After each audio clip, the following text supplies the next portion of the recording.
ఎరుకను విడిపించుట 5 సుకుమార ఎరుక భ్రాంతిని వికసించుట ఫలము లేదు వినుమెట్లనినన్ ఒక బూరుగు వనమునుగని సుఖములు యాసించి మిగులా జూచుచుండెనుగా ఫలము కొరకై గాచుచుండెనుగా వికసించి యా ఫలము బొక పల్గువతుగై వికసించి యా ఫలము బొక పల్గువతుగై వెగసిపోయది గగనముకు ముట్టుటయు జూచి సుఖ సమూహము లేచినట్టుల జూడు మురలే నెరుక భ్రాంతియు నొకరికైనను జిక్కదౌ బహుకరములై కనుపించే ఎరుక చూచుచుండెనుగా ఫలముల కొరకైగా చూచుండెనుగా. జై నిజ గురుభ్యో నమ.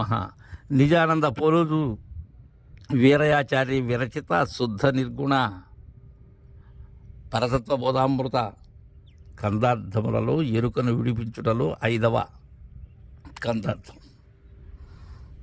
శిష్య, ఇంకొక విషయం చెప్తాను, జాగరూకతతో అవగాహన చేసుకో. ఇది చక్కని యుక్తి నాయన. ఎలా అంటే, సుకుమార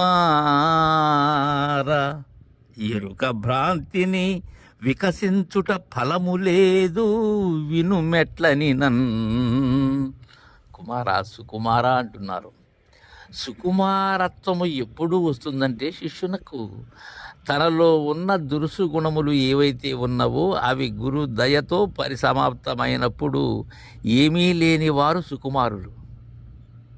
అన్నిటిలో అలుముకొని అన్నిటినీ పూసుకుని తిరిగే వాళ్ళు సుకుమారులు కాదు. వాళ్ళు సుకుమారులైతేనే ఈ బోధన అవగాహన చేసుకోగలరు శిష్య. ఎరుక భ్రాంతిని వికసించుట ఫలము లేదు. ఎరుక భ్రాంతిని మనం వికసించి చూస్తే ఫలితం లేదు నాయన. అక్కడ ఫలమే లేదు.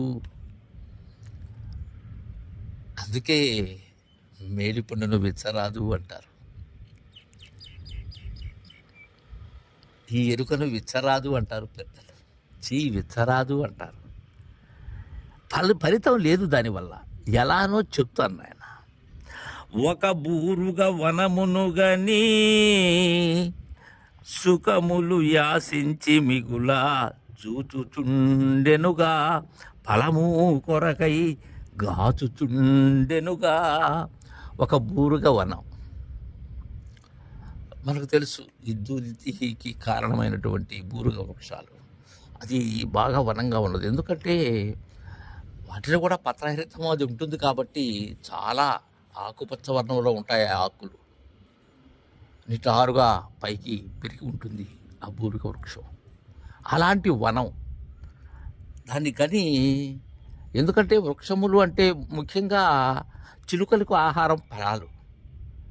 అది ఏపుగా పెరుగుండేటప్పటికీ ఆ వనం ఇవేం చేశాయి, చిలుకలు దాని మీద వాలి ఎలానో వృక్షమే కదా ఫలాల్ని ఇస్తుంది అనే భావనతో యాసించి మిగులా చూచుచుండెనుగా చూస్తూ ఉన్నాయి. మనకు ఫలాలు వస్తాయి, మనకు సరైనటువంటి ఆహారం ఇక్కడ లభ్యమవుతుంది అని. ఫలము కొరకై గాచుచుండెనుగా అవి ఫలిస్తాయి. ఫలించిన పిమ్మట ఆ ఫలాల్ని మనం భుజించినట్టయితే మన శుద్ధత తీరుతుంది. మనం ఇక్కడనే మన యొక్క జీవన విధానాన్ని కొనసాగించవచ్చు అని బూరగ వనాన్ని చేరాయి. వికసించి ఆ ఫలము బుక పల్గువతుగయ్యి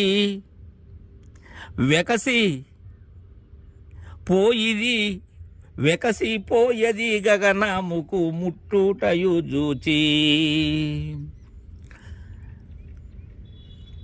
సరే, ఆ కాలం రానే వచ్చింది.